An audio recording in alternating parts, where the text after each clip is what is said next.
Hello, everybody. Good morning from us here.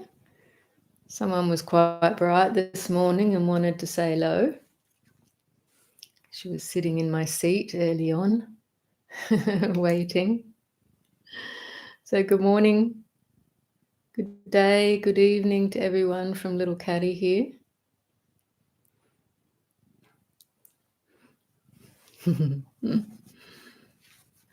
So I wonder if you can all see and hear me. Just do a sound and visual check.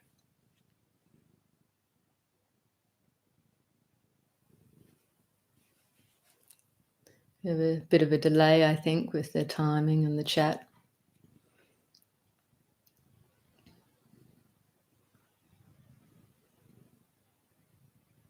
Okay, good. Terrific. Thank you, everybody. So hopefully our connection will stay good. It's early Sunday morning here where I am, southern New South Wales. I'll let Caddy go now. Those who are late won't see her. She's warm and cuddly though, and she's purring. She'll go back to her bed.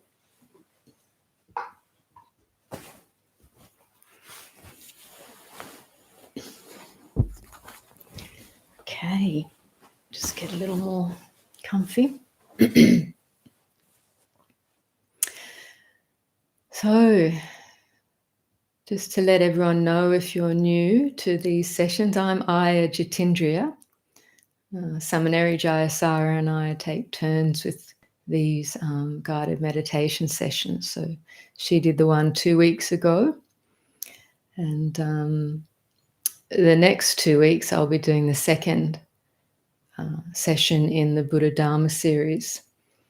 If you haven't tuned into that yet, you can find it on YouTube. You can review the first one that happened 4 weeks ago.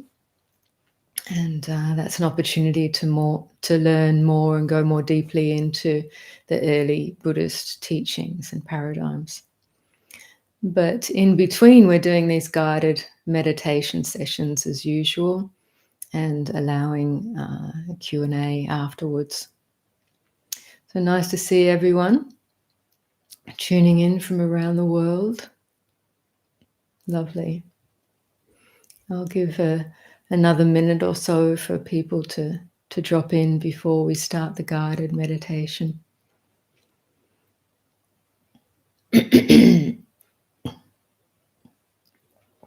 I'll just pour myself some water.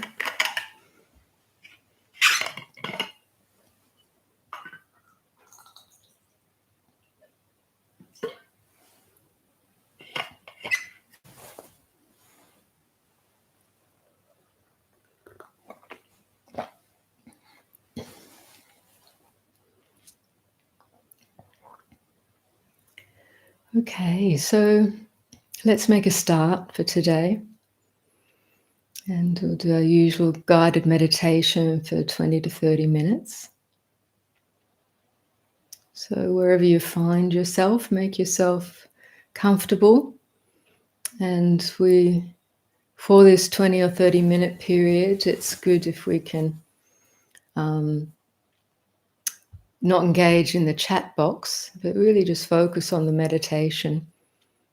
And we can then, exchange questions, have some discussion at the end or after the meditation.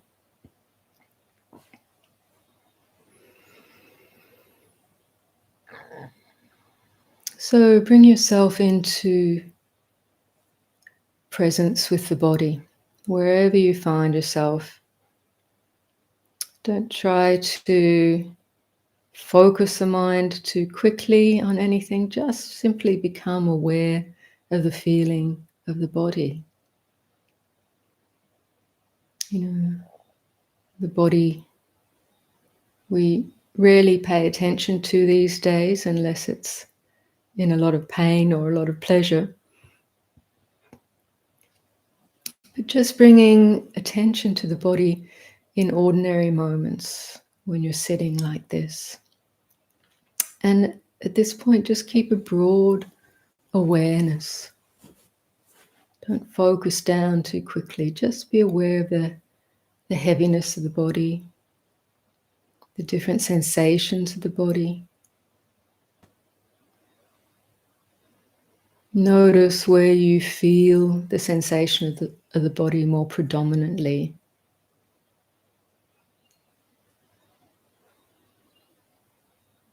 Is it around the head or the chest or the gut? Or with the weight of sitting, where your body contacts the chair or the cushion? Just become aware of those sensations.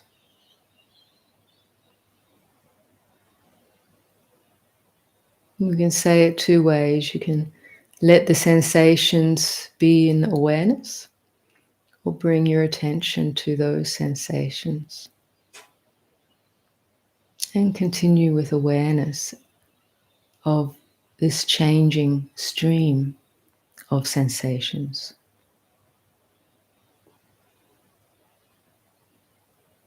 Whether eyes opened or closed, doesn't matter at this point, as long as you can center awareness around the body sensations.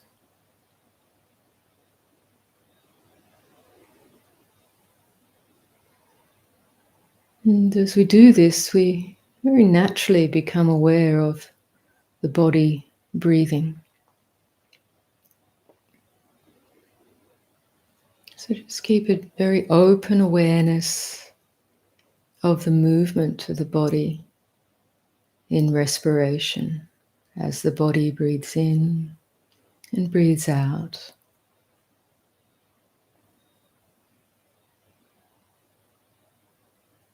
Just letting the breath be natural, not forcing it or controlling it in any way. Just becoming aware of the movement of the breath.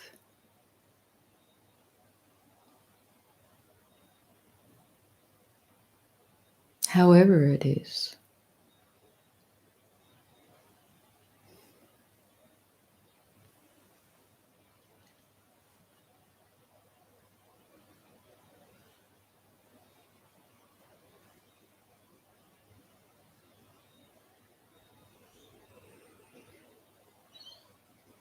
And as you become more aware of the breath and the body, you might notice there's different places of tension or tightness in the body that now you've become aware of it. The body wants to move and relax and let go of that tension. It's a natural process of relaxing, adjusting a posture to be more comfortable and balanced.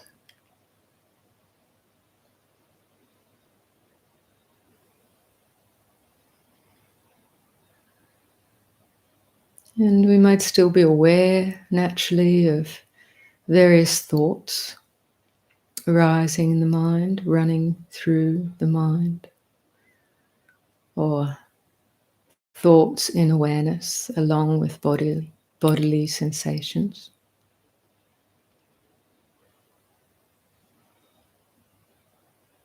So you might notice that our attention is very quickly drawn to thought, to thinking, to the stream of thinking. Because that's where we're mostly identified. Thought moves quickly, catches our attention. There's a lot of momentum in thought, a lot of identity in thought, a momentum of desire, of seeking, of looking for something, or following thought with the idea that it's leading somewhere. But just notice how quickly attention goes to that and away from awareness of the body, of the bodily sensations.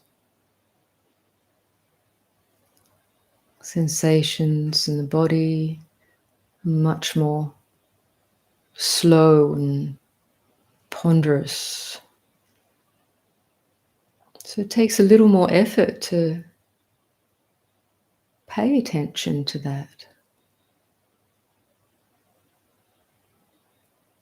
So giving it space in your awareness.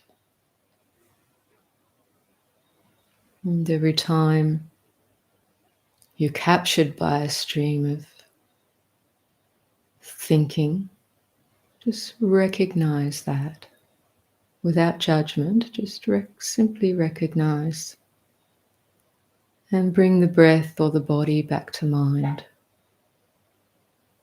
Just as it is, just as you find it now. And breathing with, enjoying the natural in-breath and out-breath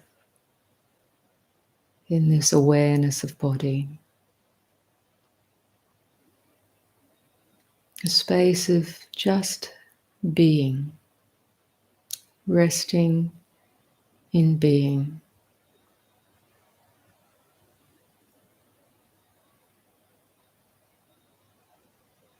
Just as you find it. Not trying to make it any other way than the way it is. Awareness of the body, the breath, the background program of thinking.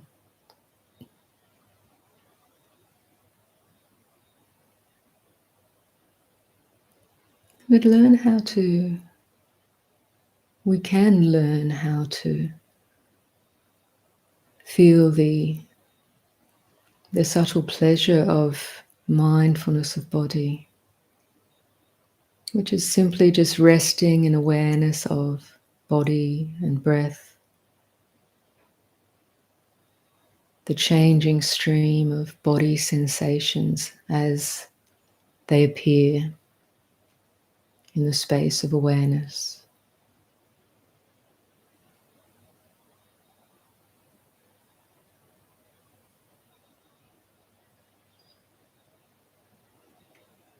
If we learn how to recognize the subtle peace and ease and the pleasure of that ease, of just being with that, our attention stays more easily.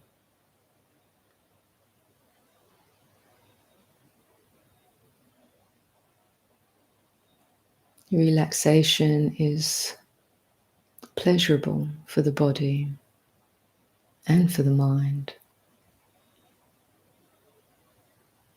And as the body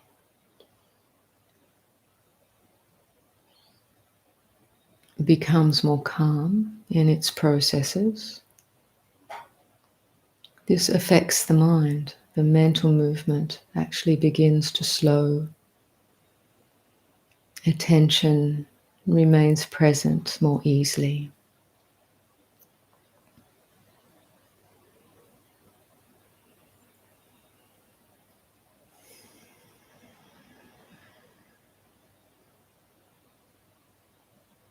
So we'll have a few minutes of silence as we just continue this process of being with the body, the breath, letting go of any thoughts that capture our attention, and simply remembering the breath here and now. Breathing with and enjoying presence and being.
Really let yourself sink into awareness of sensation as the body simply breathes.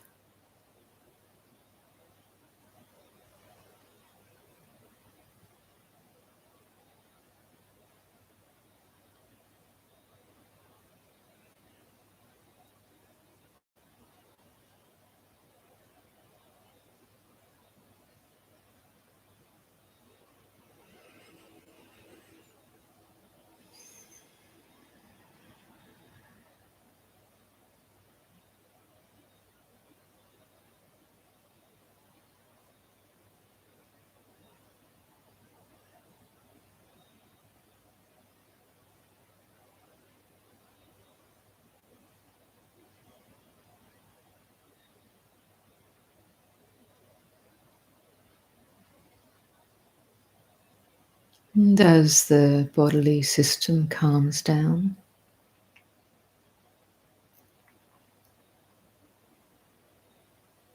you'll start to notice there's more space between the end of the out breath and the next in breath.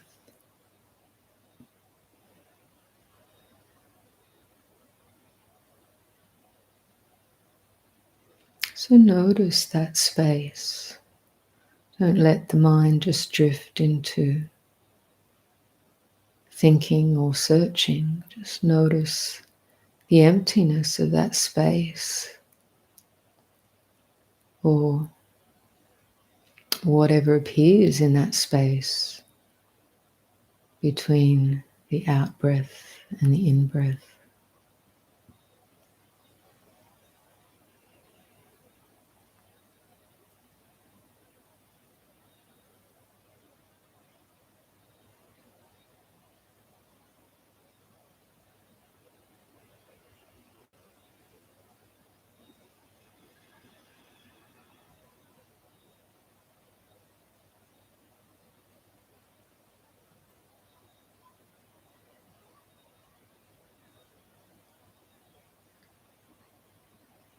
Initially, our attention will appear jumpy and fragmented.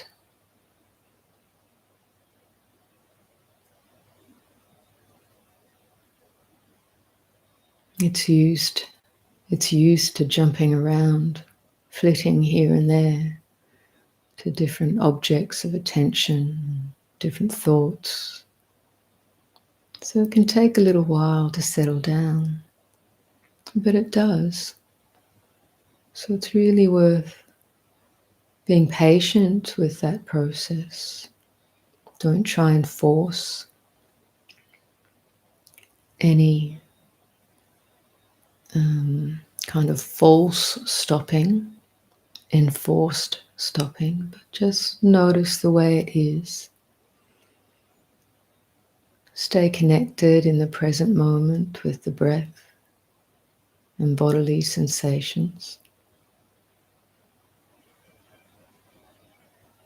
Notice this quality of ease when you're able to do that.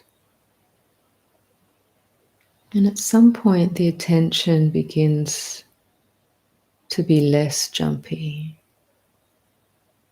more smooth, more continuous, more easeful,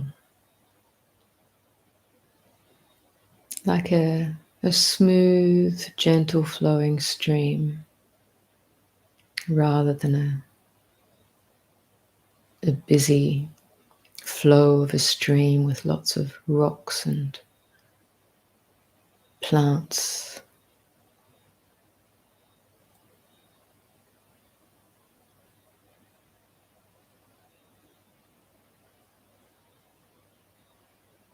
So this is a natural process as the mind begins to be less fragmented, less busy, less stirred up. But it takes a little while just to persist with patience, kindness, presence of mind. for this to start to change, for the mind, attention to start to settle in present moment awareness, using the body, the sensations as an anchor, a touchstone, a centering device.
So whatever you're experiencing,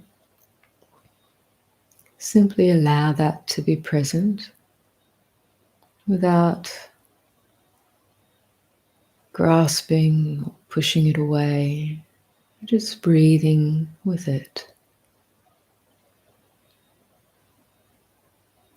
without following it, without proliferating, without necessarily analyzing it. Just be aware of the immediate sense impression, allowing it to come and go, whether that's sound or sensation, awareness of a thought or emotional state. Without going into it, just be aware of the mere impression as it arises and ceases.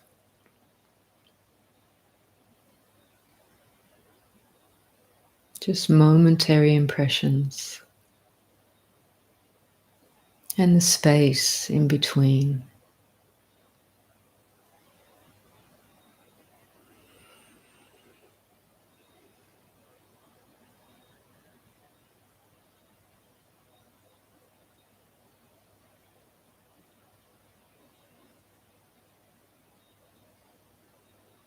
And if you find there's this quality of ease, a subtle pleasure of just presence, and if you find the space between sense impressions is something where you can find a quality of rest, allow the mind, the attention to be with that spaciousness, that quality or characteristic of spaciousness.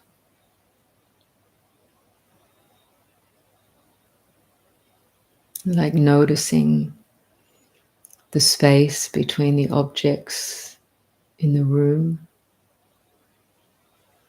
In meditation, we can notice the space between and around the objects of sense impression, of sound, smell, touch, sensation, thought. These are just objects in awareness that come and go.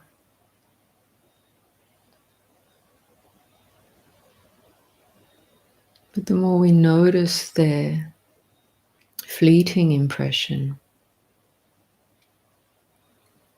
the more we can recognize this quality of space,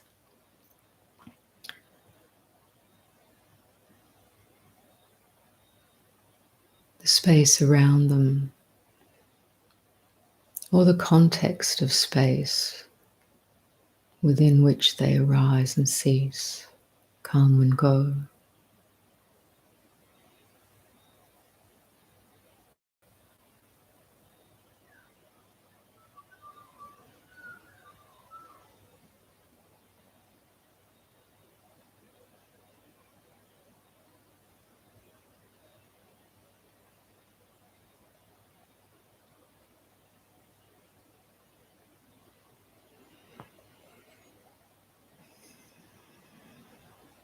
We're not trying to hang on to space as opposed to other sense impression. We're just looking to see if the mind can recognize that, whether there is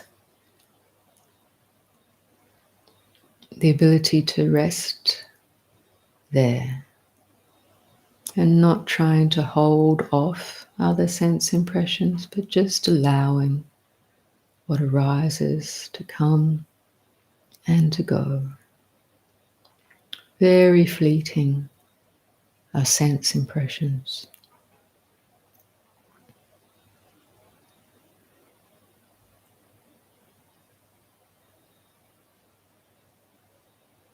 Even the quality, the characteristic of space is a subtle sense impression.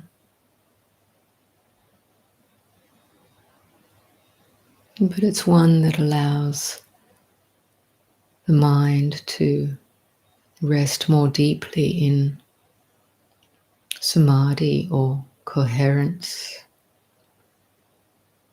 unification of awareness.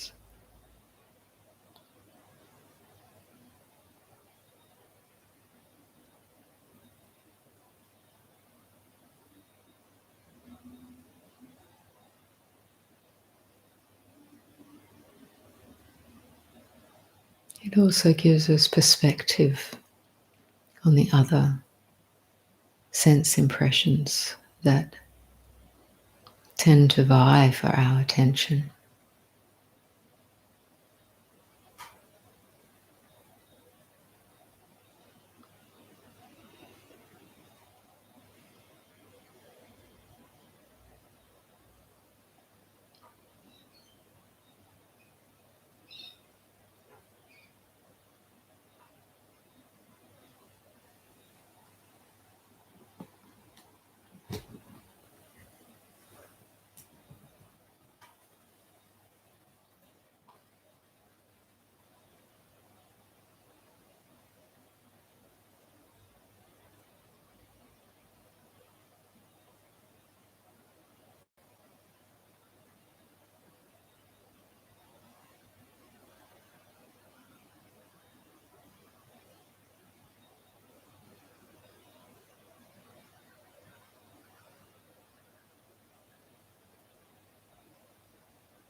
So whatever comes, comes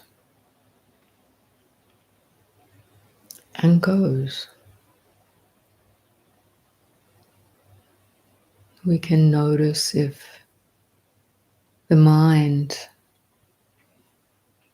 throws up any emotional valence with regard to what we become aware of. You start to notice if it gives rise to disappointment with more gross objects of awareness, or the unpleasant, unwanted appearances. or if it feels happy and glad with the more pleasant, refined experiences.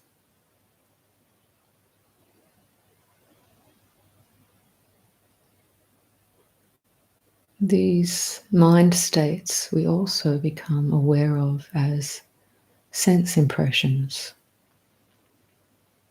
karmically arising. The things we perhaps habitually, subtly like and dislike. But the practice is to just notice, just be aware of the different valence of the mind, the feeling tone with regards to experience, the tendency to enjoy and subtly want to hang on to the pleasant or what we experience as pleasant. And then what we experience as unpleasant or judged to be unwanted. This subtle movement of the mind is very important to see. Just to see how it appears, how it constructs various movements in the mind.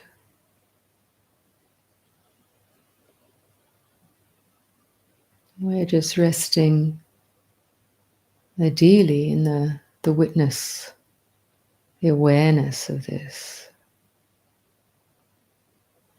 or taking that perspective.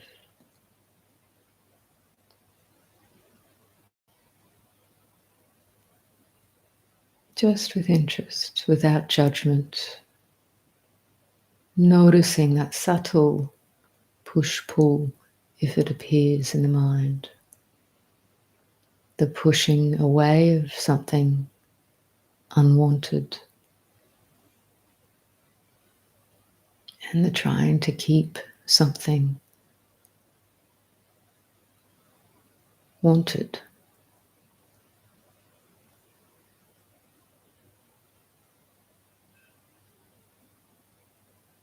Notice that kind of engagement can be subtly stressful.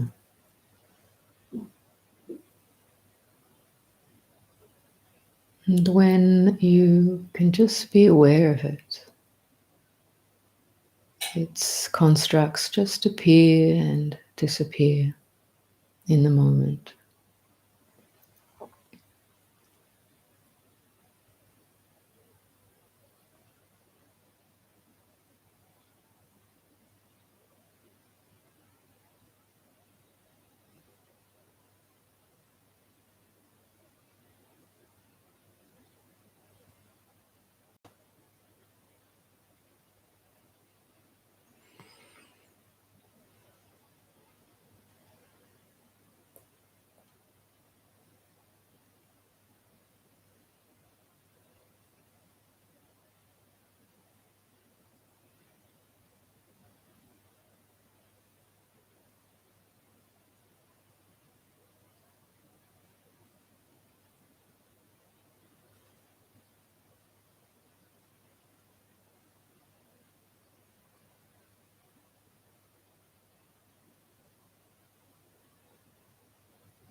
And so our practice in meditation, we learn the ways to allow the body and the mind to naturally rest with a subtle shifting of attention without pushing anything away necessarily or trying to get any experience. But letting the mind and the body come into a natural balance, and then learning to rest in awareness and watch the mind, watch the body. And it becomes our teacher. It becomes the Dharma. Well, it is the Dharma that informs awareness of the way things are. So really we have everything we need in any given moment to learn about the Dhamma of the way things are, the truth of the way things are. Learn about stress, how it is, how it arises in the body-mind, how we can inadvertently perpetuate it or let it go. This is the whole path of practice, and observing the body-mind in its various conditioned ways of being teaches us all about stress and letting go at so many levels.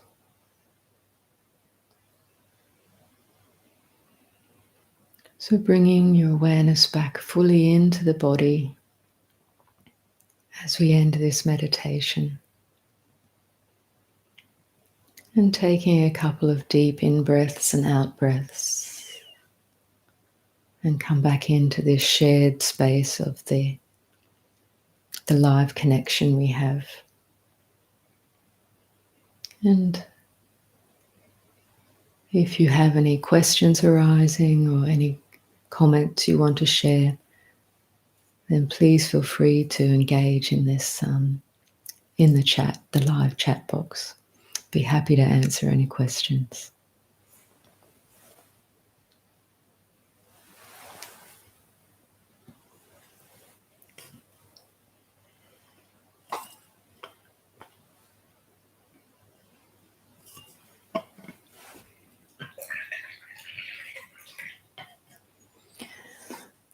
Okay. So Rick says, excellent. I've been contemplating papancha within my meditations for the last several weeks and find this sit perfect. Groovy Dharma.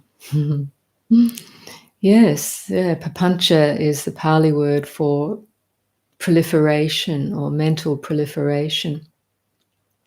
And this is what we encounter a lot in our meditations, perhaps mostly, is just the karmic, the volition, the momentum of the mind to be engaged in proliferation, which really means just one thought following on the next, on the next, on the next. It's just constantly stirring things up.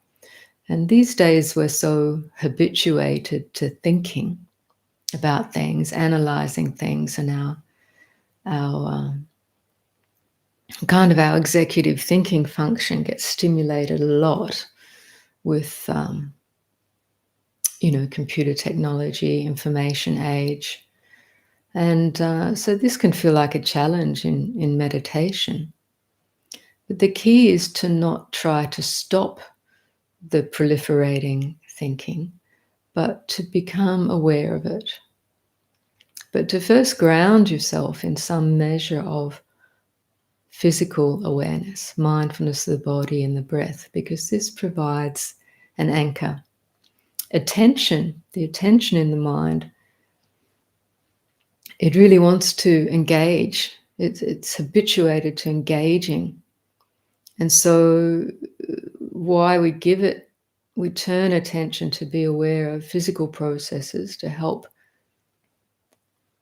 bring it out of its attachment and fixation on mental processes, and to rest in something that's moving much more slowly and it's more grounding. So we can start to see those, have some perspective on the mental processes, and start to see that, even though the thought, the thinking may appear manic, it's just a stream of mental movement. And as we connect more with the body, we see the effect that mental movement starts to ease out a little bit more. So we can start to investigate what's going on and get perspective on it. And it changes. But if we try to stop the thinking, we're just engaging in a negative kind of energy, trying to stop something. So it inadvertently feeds it. It's this push-pull thing going on, and that becomes a very frustrating experience in meditation.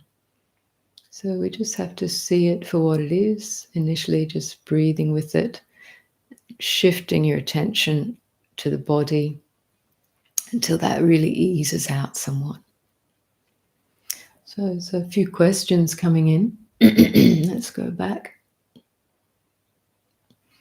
Any message for a 26-year-old like me? Well, everything is a message. So just stay tuned, just listen. Almost everything will apply to your practice, to your being in the world. Tune into the Buddha Dharma series to learn more specifics about the whole of the Buddhist path and practice. Thanks, Marion. Enjoyed the piece of that meditation.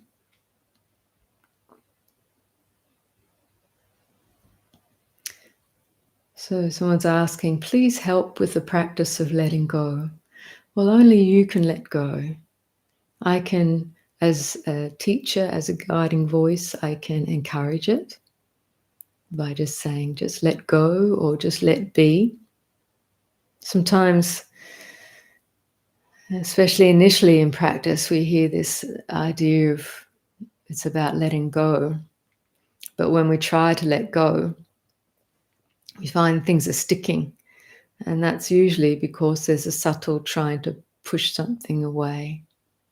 So letting go is simply, to come back to this other term, is letting be.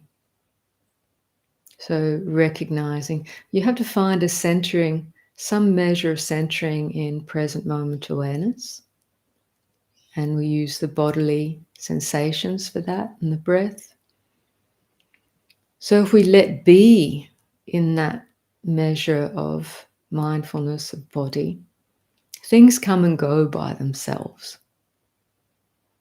We say let go when you find you're mentally engaging with something. Say you find yourself fixated on trying to work something out about tomorrow, and you recognize that. Then letting go is simply just resting back into present moment awareness rather than engaging that conceptual stream of thinking about tomorrow or something else, or the past, whatever it is. So we just recognize when our attention gets fixated on something and is actively engaging to the point of, notice my closed fist, it's the point of we're hanging on to something and we're putting all our effort in it with some background notion that something's going to come of this, that actually the subtle kind of perception is that we think if we can keep going with this, think it through, we might be able to come to a point of resolution or ease. But actually with papancha, that never comes. It's a perpetual process, papancha, if one remains fixated and engaged. But when you recognize there's this fixation going on, And energy and attention is funneled into one thought process or stuck on one emotional process, then letting go is letting, just releasing your attention from that, coming back to breath and body, and you find that this grip just relaxes. So what's happened in that process is there's just this, first of all, we've recognized what's happening. This is what's called right view. We have perspective. We recognize, this attention and effort is so fixed on this, whether it's an idea, an emotion, a sensation, and it's got this energy of stress, this clinging, clutching, grasping, gripping, forcing. As soon as we recognize that, awareness recognizes that it has perspective. Without that awareness, there's no perspective. So it's just habit momentum. Attention remains engaged and we experience the stress of it. When we become aware of stress and fixation, there's perspective. Attention can start to relax, especially as you perhaps deliberately become aware of body and breath as a countering, a balancing point. Then that mental fixation falls apart immediately. It can be let go. So letting go actually happens by itself. So the prompt, the verbal prompt to say just let go, is to help a practitioner to recognize there's this clutching or fixation or grasping going on. And when they can recognize that, there's enough awareness to relax. Just explore the possibility of resting back or turning your attention to body, breath, or something else. And that fixation disappears. So this is the learning in meditation, the subtle movement of attention, attention and intention are like the subtle, I don't want to say control, but they are kind of control levers in our practice, very subtle. And that's what we begin to explore. Eventually in our practice, even those levers, subtle control levers, we learn just to rest back from. But in the process of letting go and letting go of stress, the grosser stresses of body, mind, those levers are incredibly helpful. So this intention and attention, subtle shifts of attention. Yeah. So I'm sitting with lots of discomfort and intense sensation and emotions, and mine keeps stirring today. It's good to sit together. Perfect answer for me as well. Okay, very good. So it's good. You notice there's discomfort and intense sensation and emotions.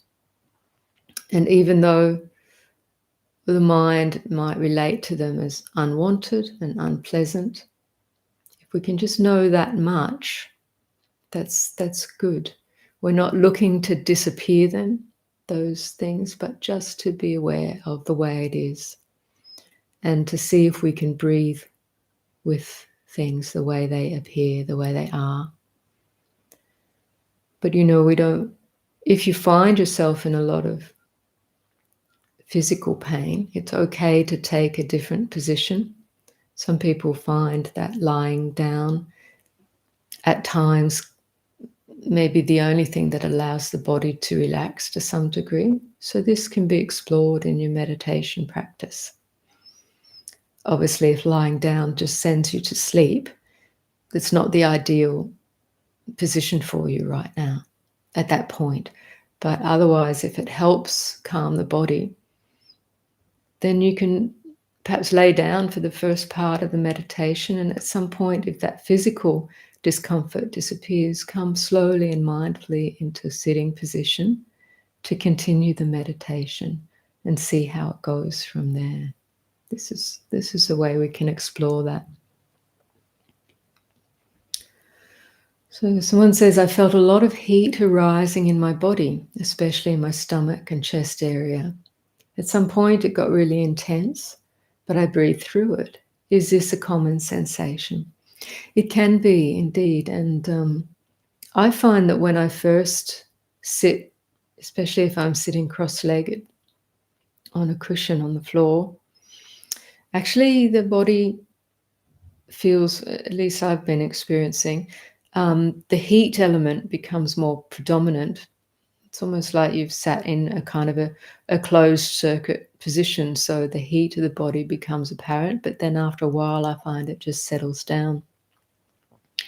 But for all of us, we've got, different bodily processes going on, and we may experience the increasing of heat or the decreasing of heat in different ways through the meditation. So you did exactly as I would have advised in terms of just noticing that sensation, noticing where it's arising, breathing with it. So even if it feels uncomfortable, just breathing with it, noticing the way it is. We're not making a problem of it, we're just aware of it. This is very much the meditation. What appears as maybe something uncomfortable or an obstruction, it is part of the meditation. Don't try to push over it or beyond it to get to something else. So, and as you notice, breathing with it, it resolved itself in some way. So yes, it can be a very common experience, but it will keep changing for you. So here we go. I had no idea how much healing I needed to do until I started meditating regularly. It's amazing the subconscious things that it will bring to the surface over time to let go of. Yeah, that's right, Ryan. Well, that's great that you've got the right perspective in that things will come into consciousness. So meditation is not about just kind of trying to have a peaceful slate. As we bring awareness to body and mind, a lot of the subconscious things and perhaps things that have been repressed and suppressed will appear in some way. And although we might get caught up in it for a time, the meditation is also about just seeing it for what it is and, as you say, letting go or letting be so that it moves on like a stream. And learning how to, the qualities that actually we have to develop in meeting the various things that appear, memories, emotions, strong desires or strong aversion, or fear, various things can come. But as I said earlier in the meditation, this is our meditation, this is our learning. And as we bring conscious awareness, or as these things are allowed into conscious awareness, they are naturally released or resolved in awareness. Some things are a little more sticky, may take time, but this is the general attitude and perspective.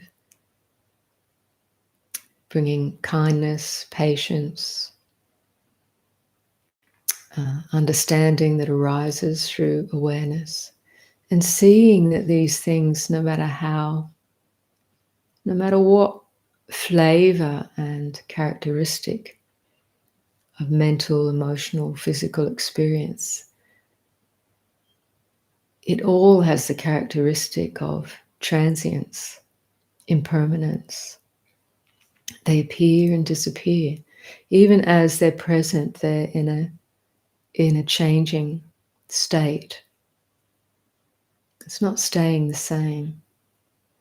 And it's really important to recognize that, to allow the process of clearing out, of letting go, letting be. And recognizing this changeability, this morphability of everything that appears, of all mental, physical, emotional phenomena. We're not discarding it, we're not subtly judging it as not worthy of our attention. Actually, this quality of impermanence is highly worthy of our attention because it brings tremendous insight and actually brings us into a place of recognizing these things are not who and what we are. They're simply passing, changing, conditioned experiences. As soon as mind believes them to be me or mine or what I am, that's a collapsing into a moment of suffering. And if we don't see that, there's a continuity of this experience of suffering because of that clinging, because of that identification, of that belief in me, mine, in this experience. But if we see the experience as like water in a stream, it's always running, it's always changing. It's never the same. So it's just so with all of these experiences. So we let it be in that way, and things come to their own resolution. Our clarity, the clarity of mind, increases with that understanding. And compassion increases too with that understanding.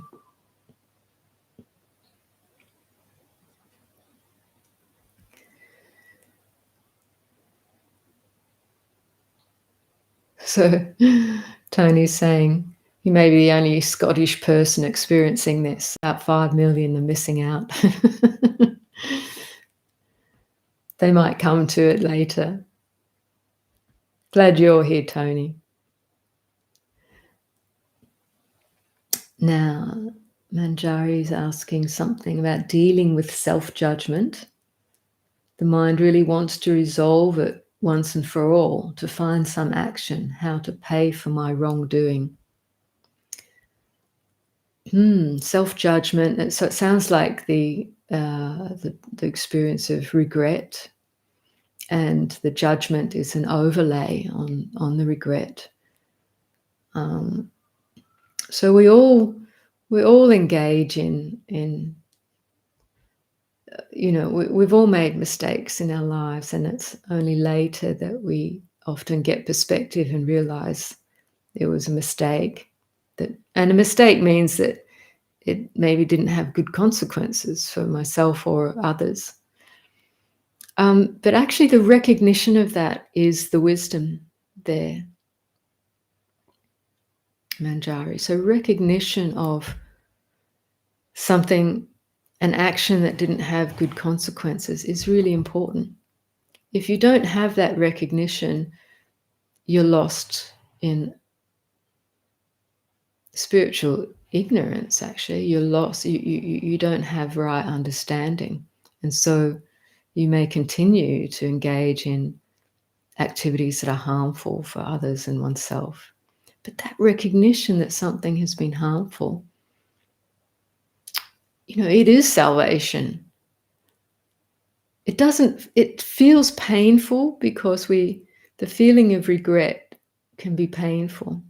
But the Buddha talked about regret, that moment of regret, of recognition, as actually a guardian of the world, something that brings light and protects the world. So it's such a profound turning point. The trick is, or not the trick, but the point is that let regret be that which informs you. And you take stock and you understand. And then you have the intention to refrain from that action in the future. That intention is a profound turning around. That intention is powerful. So trust that. Now, the point here is not to, and we all do this, regret becomes guilt, and guilt becomes a self-torturing mind state, which isn't helpful. So here we go from regret. That moment of regret is recognition and is wisdom.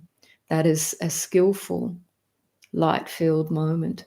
But when we allow it to go into guilt, which is like the self-flagellation, the self-torture, that's not what the Buddha encouraged. He encouraged the letting go of that because it's not helpful. It drains our energy, it darkens our energy. That point of regret is skillful. And if in that moment we can take responsibility and say, yes, I see that, and then set an intention to refrain from that action in the future, then we can let go.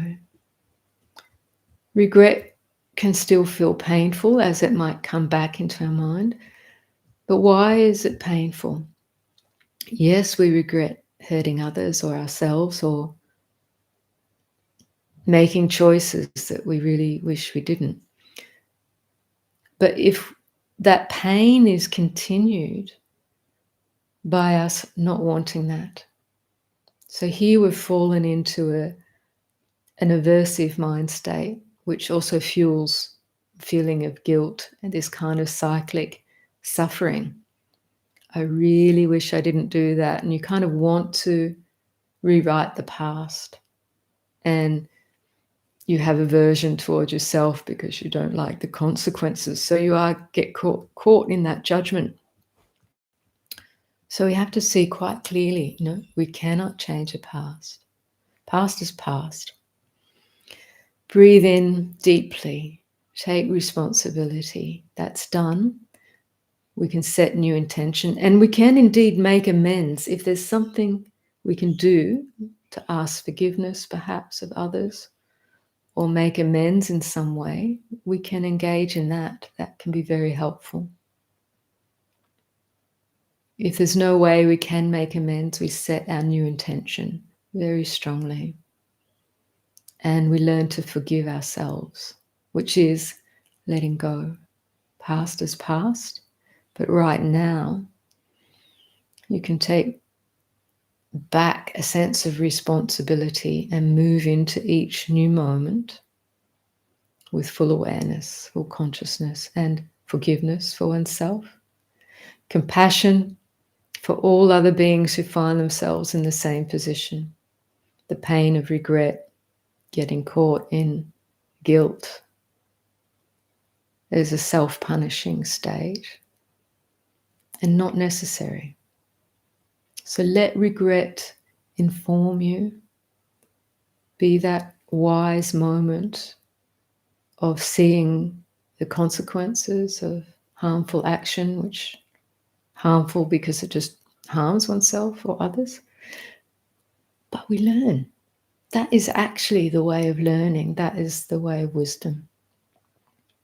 And we can come out of guilt. It can be a bit of processing. We learn to forgive ourselves, have compassion for all beings who we've all made countless mistakes in the past. And we may indeed find ourselves making mistakes in the future, but the more we wake up, the more we can see what's harmful and what's wholesome, what's helpful.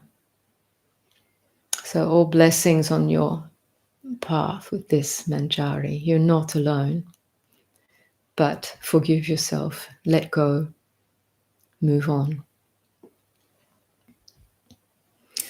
Someone's asking, where is my monastery? Well, actually, I'm just living in a small hermitage with Venerable Jayasara, Samaneri Jayasara, and our dear little caddy.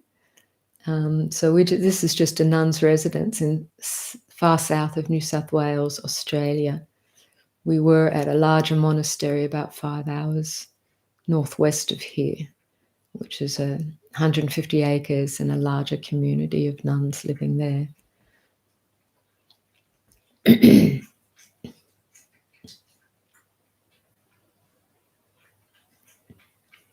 So just to clarify for Paul, you're saying that you recognize my voice from the Master's Meditations I read online. That's actually Seminary Jayasara who does all those readings. I do a few meditations, but some people have said we sound similar, but that's Jayasara who did the meditation 2 weeks ago. What's your opinion on using guided versus free-flowing meditation? Is having a program for using the different types of meditation? You can try both, Jeremy. I guess what you're saying is, it depends where you're at. If the mind's quite settled, then we can have a relatively skillful, free-flowing meditation. So there's some degree of calmness and stability of awareness already that you have perspective on what's appearing, disappearing. So you become aware of whatever's there and allowing it to come and go. But there's a stability of awareness already. If you immediately, just come in from a busy day and sit and let your meditation be free-flowing, you might find you spend a half hour or the hour just thinking about the day or thinking about tomorrow with not much perspective and awareness. So a guided meditation can be helpful for providing the pointers to shift your attention enough to come into a more settled mindfulness of body, which slows the mental processes down. You come out of that habitual momentum. So you can use a guided meditation, say, as a first part of your sitting. And when that's finished, you can just continue to sit with a free-flowing. You can use this mindfulness, the 4 foundations of mindfulness can be a free-flowing meditation, because it basically relates to anything that arises and ceases in the mind. But that little degree of calm initially, or establishing that, spending time to establish that, is what's most fruitful. But if it doesn't come, doesn't mean it's not a helpful meditation. We can recognize awareness as the basis of our meditation in any situation. So you can experiment with different things and see what works for you. Things will change too.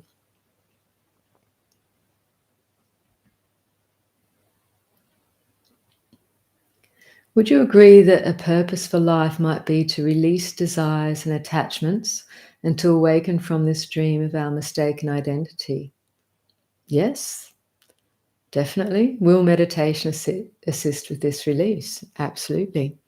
That's a good way of articulating it.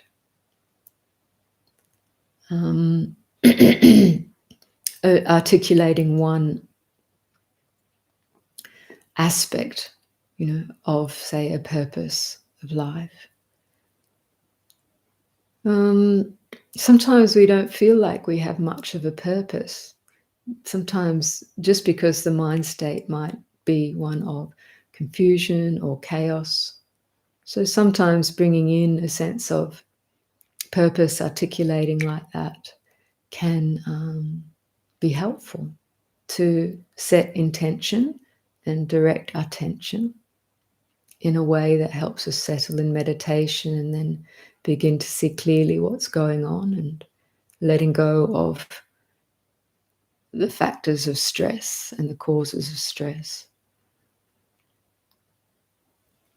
But I think sometimes I notice for myself, just trying to settle your mental stream on a purpose sometimes gives us mental clarity, but not a lot of wisdom. So wisdom is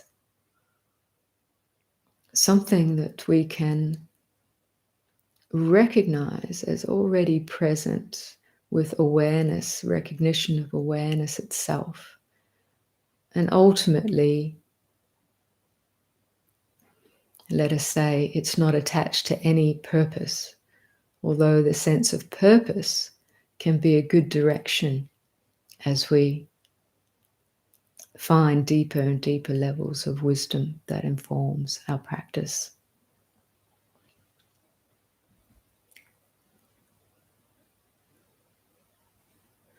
Great. So Robert found that bringing attention to the emotion and thought produces, and the thought, or that the thought produces, is a game changer. Very good.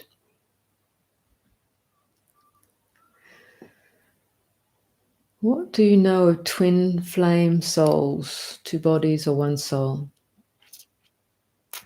Actually, I haven't heard of that term, Paul, so I can't comment. Sorry about that.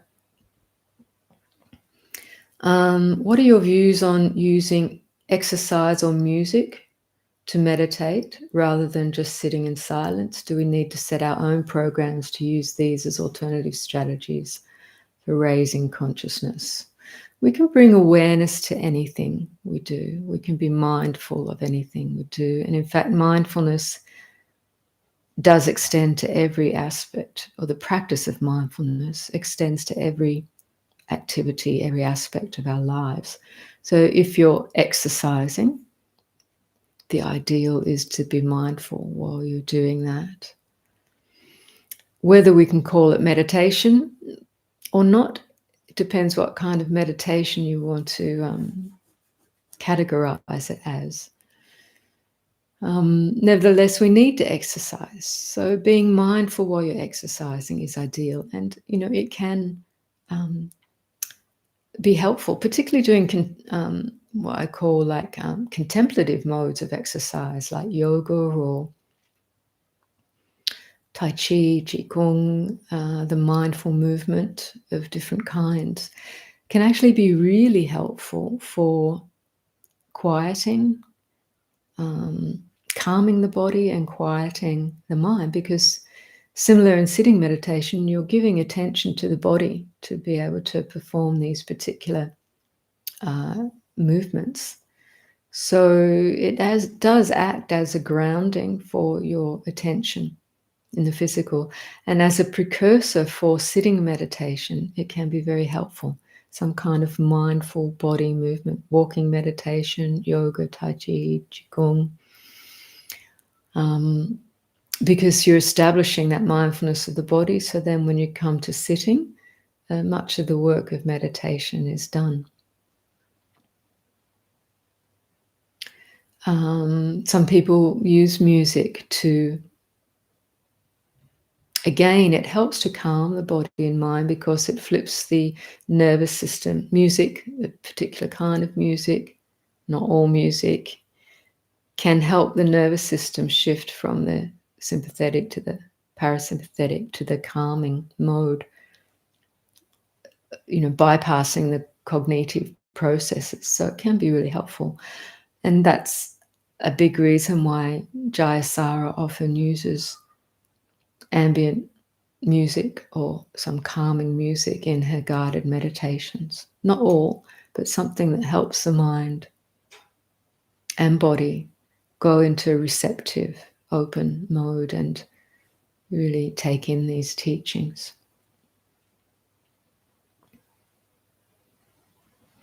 But I wouldn't use those kind of meditations exclusively, but also as support, use them as supports for your sitting meditation, and sometimes sitting after a guided meditation just on your own steam can be really helpful, getting used to doing that too.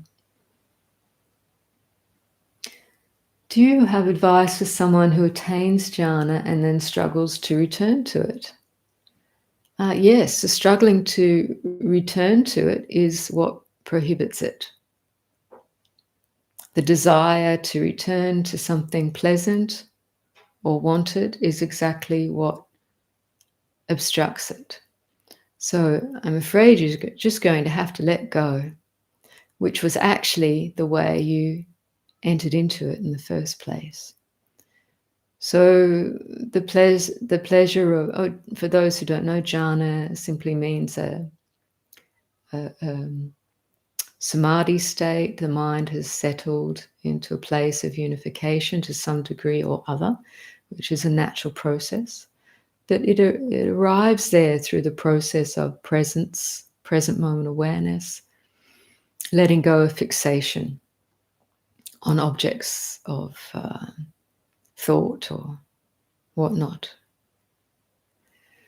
But the experience is quite memorable and very peaceful and very pleasurable. So attachment to that and the striving to get back to it is the exact obstruction for it. So letting go is the path.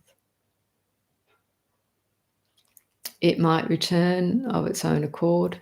It's not a thing anyway, but letting go is the path. Notice your attachment to memory. I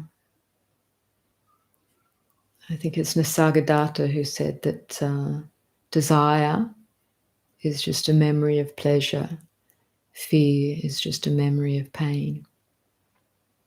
So mind attached to memory, struggling to recreate something is the exact opposite of its of what you're hoping for. So just relax, let go.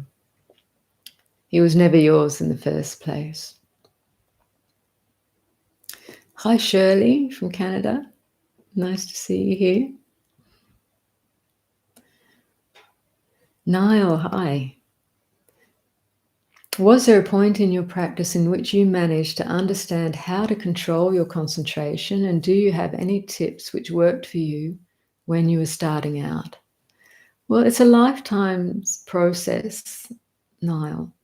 As I was just saying to that previous questioner about who's struggling to get back to a peaceful state, it doesn't work like that. Some people have very strong will and can actually get into concentration through will. That is not me. I can't do that. That doesn't work for me. And I'm not sure that that's ultimately the best approach, relying on will, because will is it constructs experience. So as I was saying, you might have got a fair bit out of my answer to the previous question in terms of the path being one of letting go. And I'll talk more about this because we're in 2 weeks' time, the next Buddha Dharma series, we're talking about the path, the Eightfold Path. It is one of letting go. And it's also one of wisdom, of seeing clearly the causes and conditions that create certain experiences, or that let certain experiences go, come to cessation, subside. Now, concentration is the word concentration is one translation of the Pali word samadhi, and there's a few different translations. So samadhi is seen as the 8th factor of the path. It's commonly translated as concentration, but concentration doesn't often convey what it means, especially in the West, because we get taught how to concentrate at school, which actually means almost like a forced fixation onto something.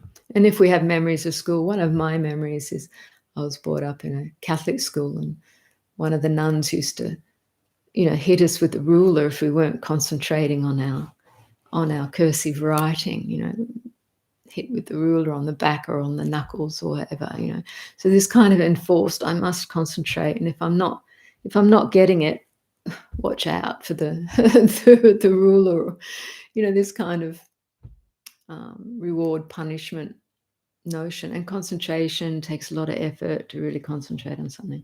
So this isn't really the aspect of samadhi that we're talking about. Samadhi is a unification of the mind that has settled out of fragmentation.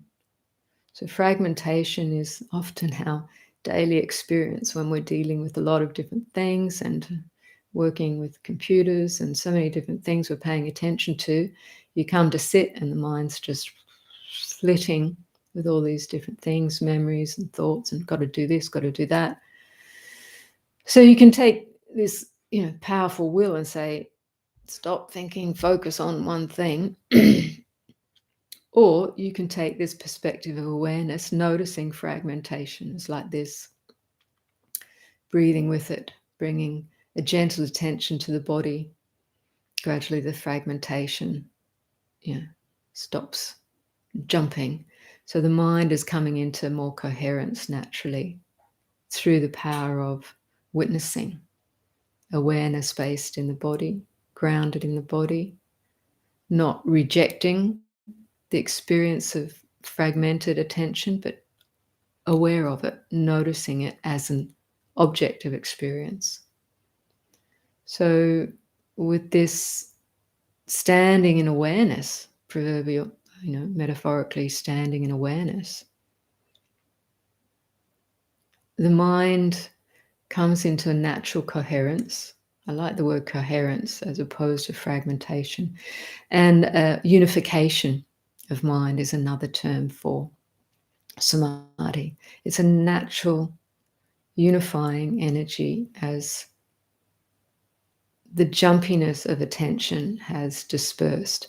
So attention has settled more into an object of awareness like the breath, the body, or simply also just the witness position, awareness itself, constantly working to rest there. And then there's this natural coherence, natural samadhi, which is the natural basis of the mind. It's come home into its natural state, and it feels like that. Naturally peaceful, naturally coherent, naturally clear, with all-round awareness.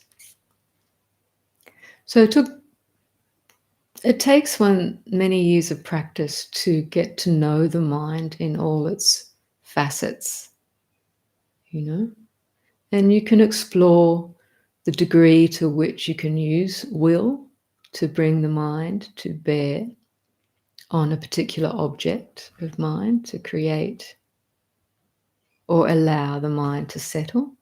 But I've found, and maybe there's a difference between male, female, masculine, feminine approaches as well. But I found the overall letting be, letting go, to come into a place of natural stillness. Stillness is another translation of samadhi, is what worked for me. I'm not, I'm not a expert in jhanas.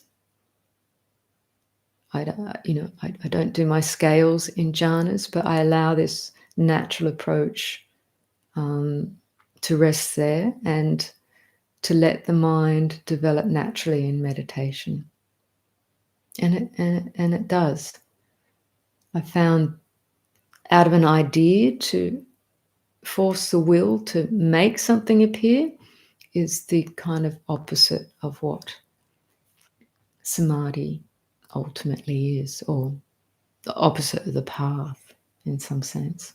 Anyway, I hope that's helped, Niall. We can talk more in a couple of weeks if that's still something you're interested in. So Brian says, I like when you said to focus on the out-breath space before the in-breath. It becomes a space of non-thought for me, which is my focus. Exactly. So that just simple pointer to notice something helps bring it more into awareness. Great. Sometimes when the mind is really active, a mental image to go with breath focus helps greatly. The mind seems to settle down on a natural image, a nearby mountain view or flower. Yes, for some people, an image can be really helpful, particularly if you're practicing with eyes open. A natural view or something pleasing or pleasant can help to settle the mind. Some people have actually found images distracting. So I think it's different types of people. Some people find mantra helpful, which is an internalized verbalization of a phrase or a word. Some people find images helpful, a calming still image. Some people find sound, music helpful. Some people don't find any of that helpful. They just feel silence is most helpful. So it's an important part of practice to discover what works for you. You know, the one size fits all is not the way the Dharma works. And the Buddha taught in many different ways of practice, which were suited to different beings. So we all have different propensities, different karmic propensities. So finding what works for us is really helpful. And it might work for a time and not forever. So keeping your mind open and investigative, exploratory is a big part of the practice path.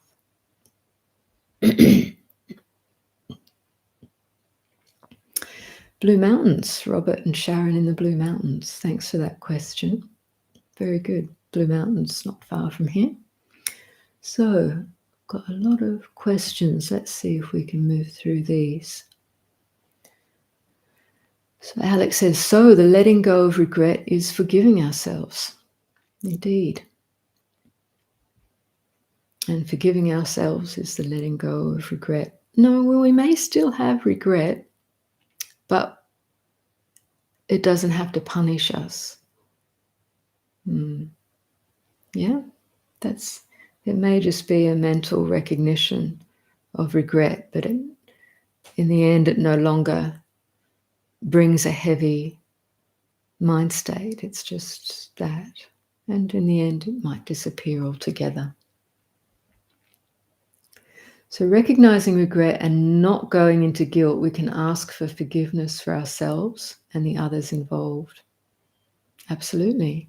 And setting the intention to refrain from that kind of action or activity in the future. And sometimes, depending what it is, we might inadvertently fall into a habitual behavior, but we catch it more quickly, we make amends more quickly, and we reset intention. This is also a big part of our path. All I know is that there is a place within that feels like coming home again. Is it enough to rest there?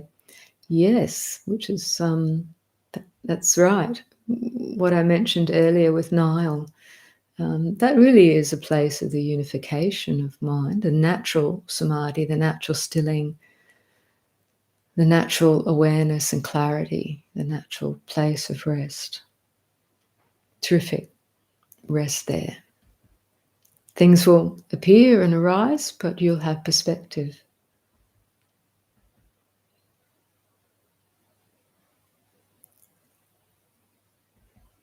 Great. Just moving through some comments here. Thank you. Niall says, very helpful clarification. Very good. Why some people don't even care of mindfulness practice and they are still good with themselves, whereas many other people, including me, need to practice mindfulness to feel better?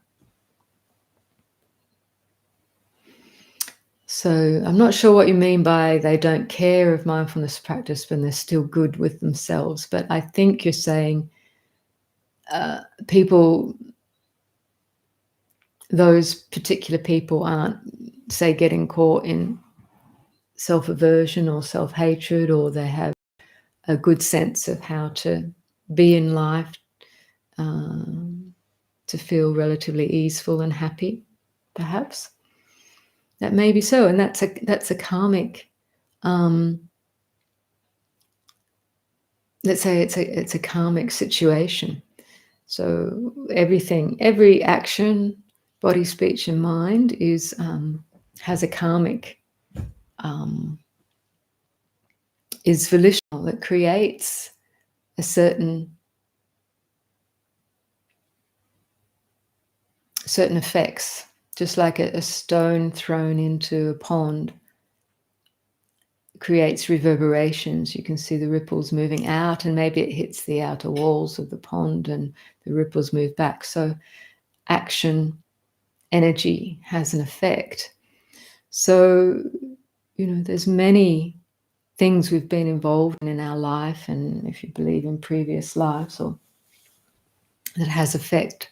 So some people are seem naturally more happy or more calm without engaging in meditation. But I would say those people, if you look at their lives and the context of their lives, there's probably a lot of wholesomeness within, their life, or the way they've been brought up, the things that they've been conditioned with and by.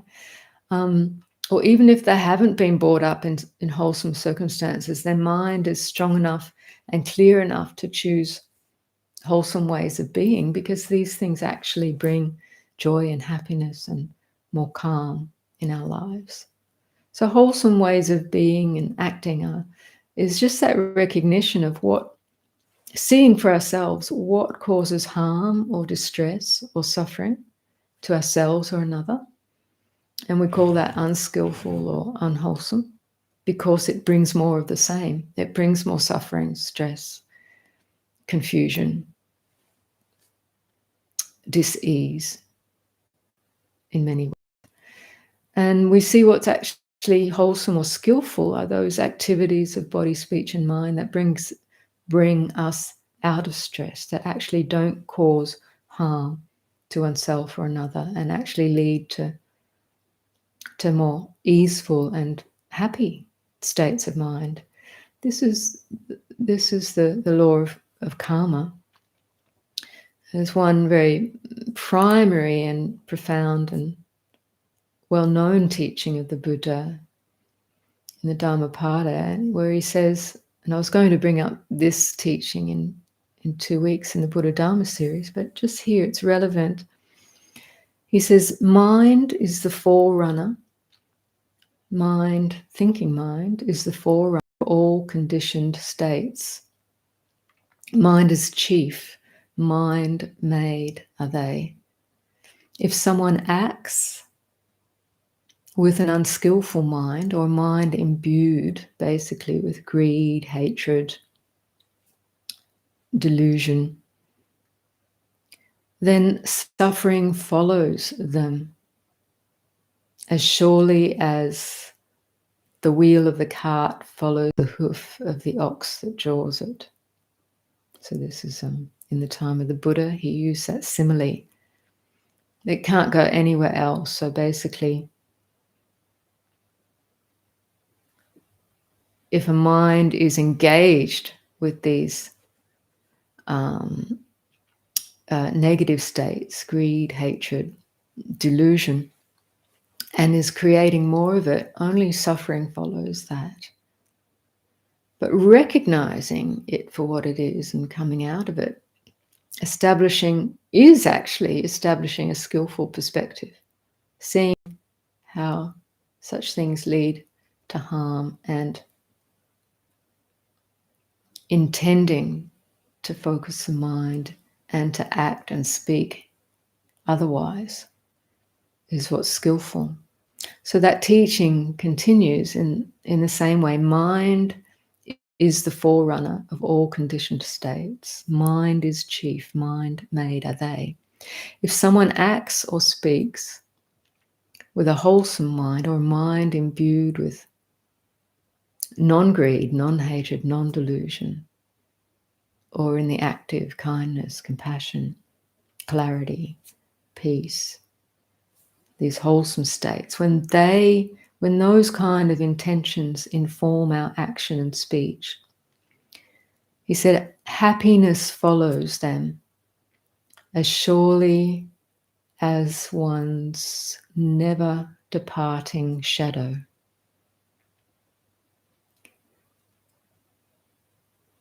So happiness or suffering are the results of intention that leads to action of body and speech. But we've engaged in so much activity and intention over the years and many past lives. There's this mixed bag of results arising. We've all got a mixed bag of karmic results, but every moment is new, the possibility of new karma. With every new intention, every new shift of attention, every way of engaging body, speech, and mind is new karma. So the skill of meditation is bringing a lot of skillfulness to the process of mind, and mind is the forerunner of our actions of body and speech. So from here, karma is created. It's a long-winded way of responding to your question, Gwen.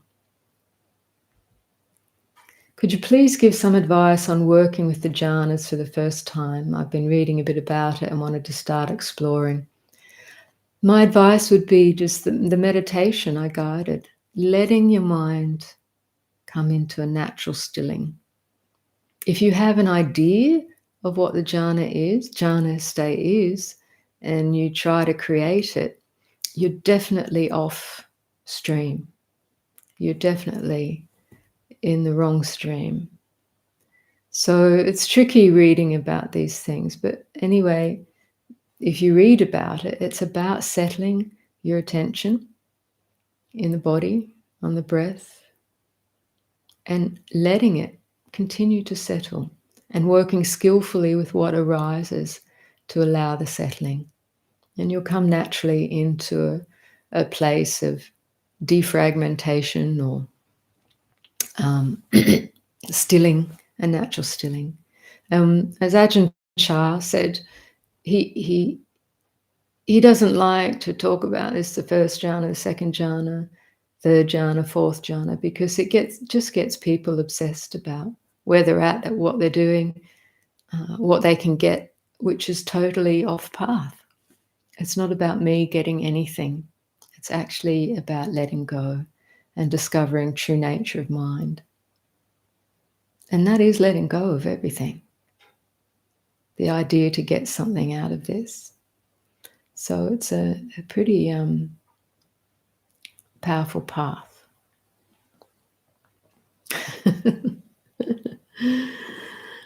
Okay.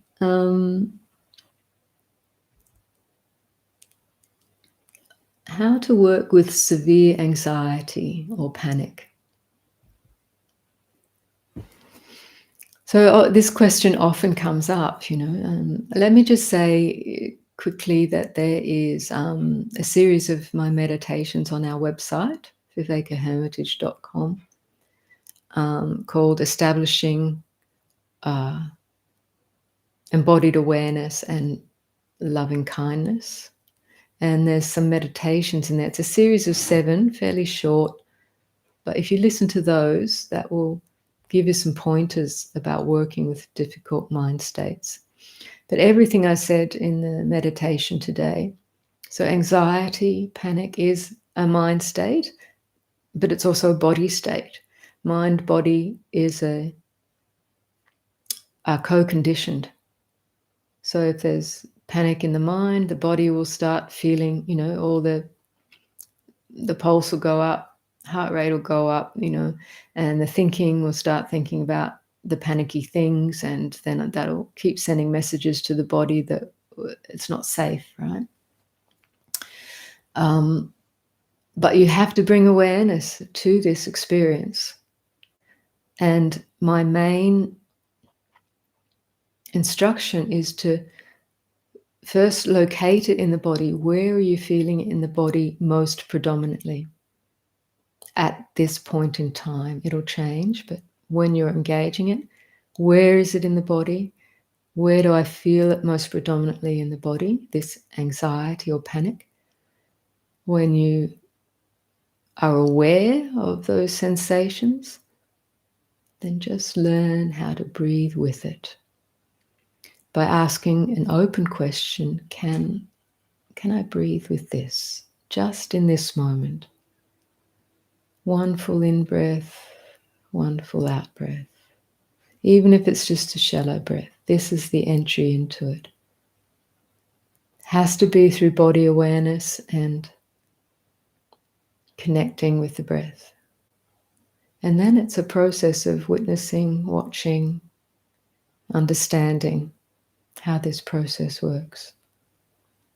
So have a listen to those meditations and see how you go.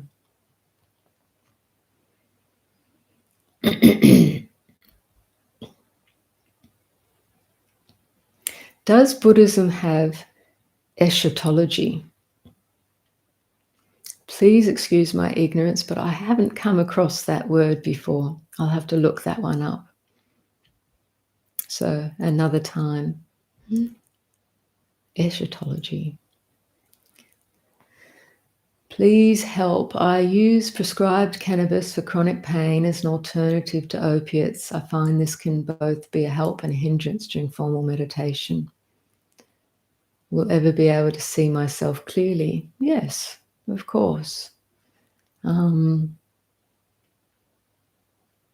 not sure of your exact why it is a hindrance, maybe because you're a bit floaty or a bit sleepy sometimes, but just keep bringing awareness to this present moment, just resting in awareness of whatever is appearing physically, mentally, or emotionally. Just let it be as it is and recognize awareness as much as you can. And notice the changing states, whatever the experiences are that come and go, they always change, they're always going. Awareness itself is more stable. Funny you should mention the Nisargadatta. I've been reading I Am That. It would seem he lived from that space of complete relaxation. Oh, to be wise and let go of worry and desire. Thank you. Yes, Nisargadatta is a wonderful teacher, and Jayasara has recorded many of his profound teachings, and they're on this channel. So you've been reading it. I presume you've been listening to the Nisargadatta playlist, but just in case not, they're great for meditation.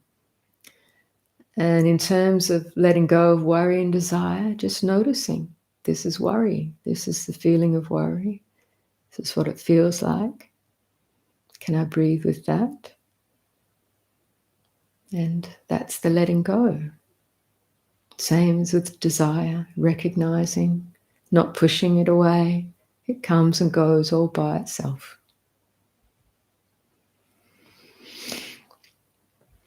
Right, so I'll take a few more questions. Mind comes very strong, but I'm here before mind comes. Feeling sometimes makes me feel so nervous, anxiety, panic, but I'm here. Coming mind, I'm here, and I only be aware. That's good, yeah. Just keep recognizing awareness. You recognize anxiety, particularly how it affects the body, but just awareness of anxiety is the resting in awareness allows the anxiety to disperse. Awareness itself, you can trust that. Would it be possible to advise on how to establish strong present awareness? Just stumbled across your live feed. Well, there's a lot on our website. If you go to vivekahermitage.com, there's Q&As there. There's lots of guided meditations. A link to the playlists on this YouTube channel. It's all about establishing presence awareness. But in fact, This is one way of talking about it, establishing it, but awareness presence is always already there. We just haven't learnt to recognize it or to trust it and to stabilize our mind with it or in it. So it's not something we have to create. We don't have to make it happen. The simplest approach is to recognize it's already present and keep remembering that, because we get distracted from it by the entertaining, fast-moving objects of thought, emotion, memory, ideas, future becoming this, becoming that, doing this, doing that. We forget awareness itself.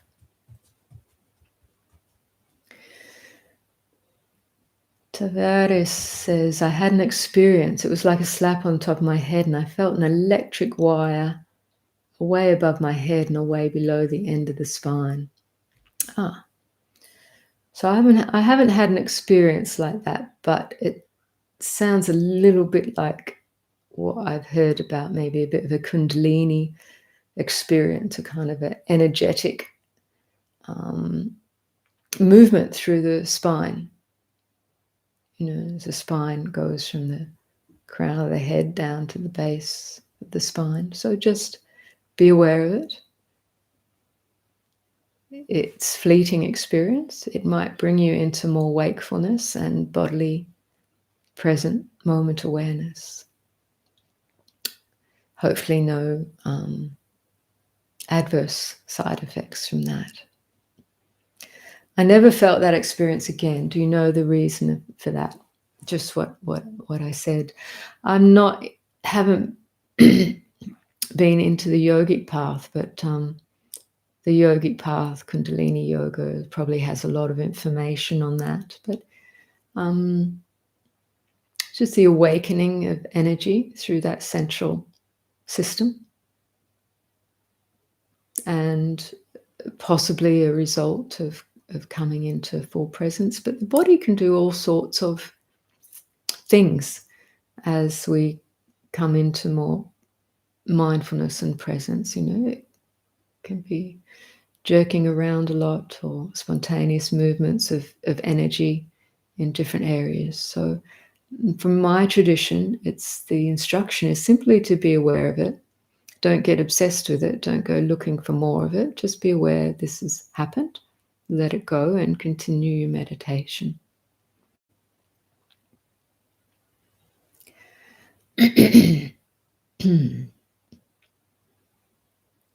Great. Just looking through some comments and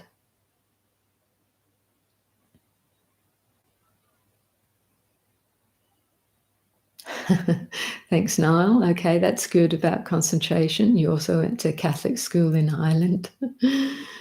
Yeah. Sunlight, yeah.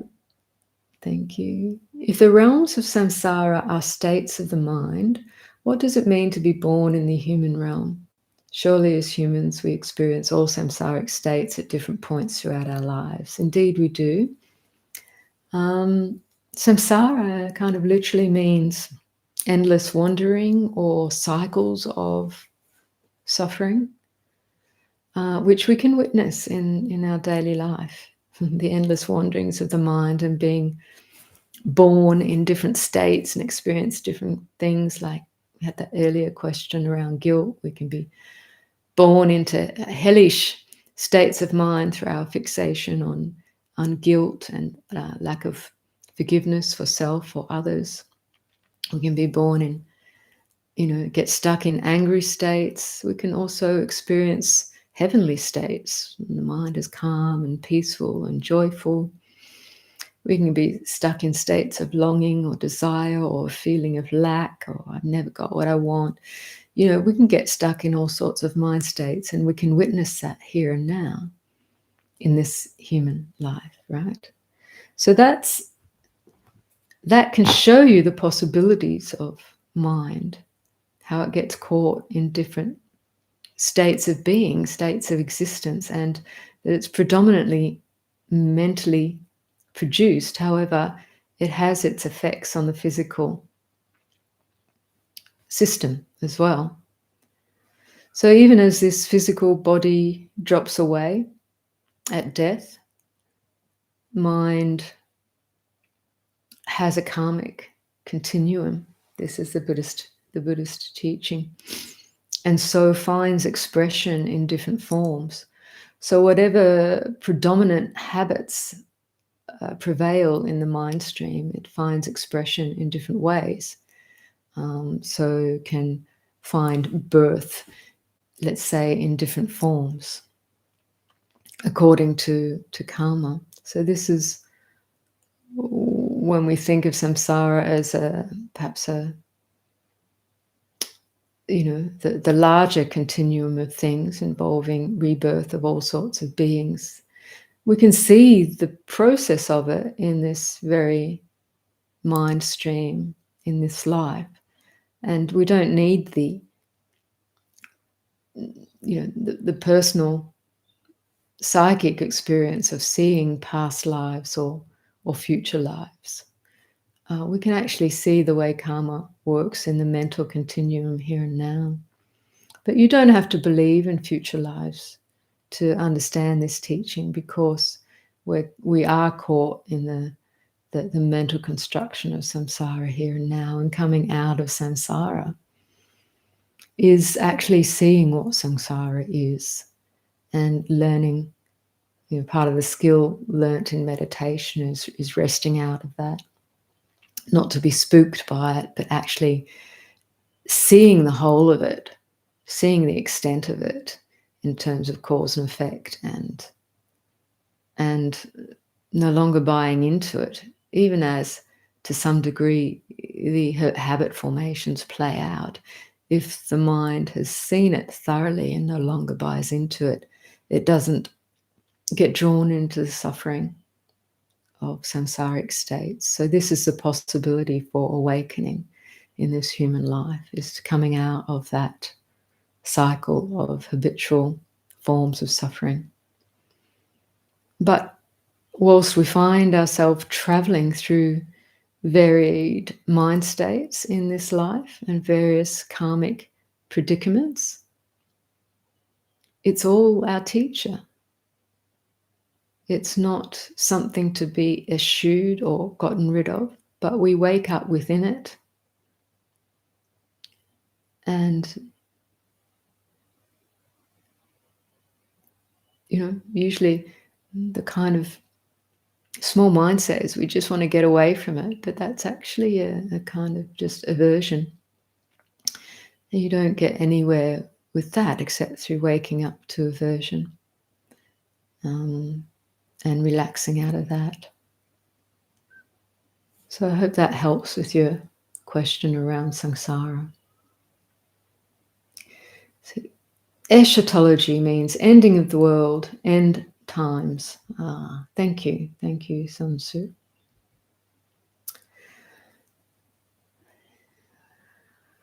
Very good. Glad that helped. Eon vortex. Right, we've come to the end of our stream. Eschatology, is the end of the world? Is there an end of days prophecy in Buddhism? Well, in Buddhism, in the cosmological framework of old Buddhism, the creation and destruction of world systems is a kind of thing that goes on forever, or ad infinitum. It's like, yes, world systems are created and destroyed. So it's this sense of, the expanding of world systems and the contraction of world systems. They come and go. So this, this cosmological view of the Buddha Dharma is very big, over infinitude of eons. So we don't get obsessed on one world system expanding and destroying. It doesn't mean to say we don't care about climate change at all. Not at all. We work for the benefit of beings. This is the Bodhisattva's intent.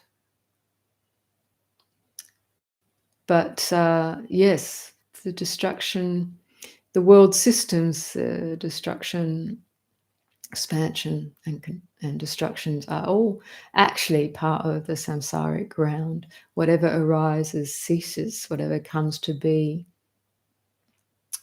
has a cessation. That's the nature of anything.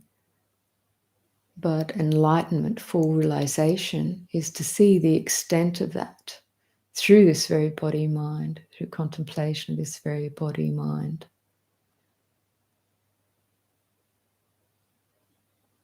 Coming out of samsara is, in one sense, seeing things as they are, letting things be as they are.